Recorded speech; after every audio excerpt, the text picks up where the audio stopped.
Selam aziz izleyiciler. Sizinle bugün J2 telefonlarında YouTube necə açıla bilər onu göstereceğim. Yani 2025'te belə telefonlar işleden olmur. Ben yine de bunu göstereceğim. Gördüğünüz gibi məndə YouTube açıldığı halde ona girmek olmur. Göreceksiniz. Açıldı. Girmek böyle bir şey gelir. Ona göre size bunun daha asan yolunu göstereceğim. İlk önce Deforma'ya gidirseniz sana kadar gözler.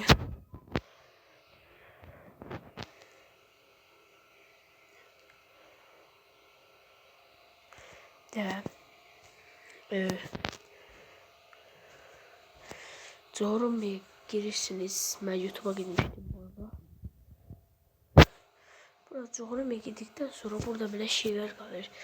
YouTube'a basırsınız. Ve artık YouTube'a bakmak. Gerçekten doğrudur. Üst kanalına abone olmayı unutmayın. Bu yeni videomda inşallah çok abone kalır.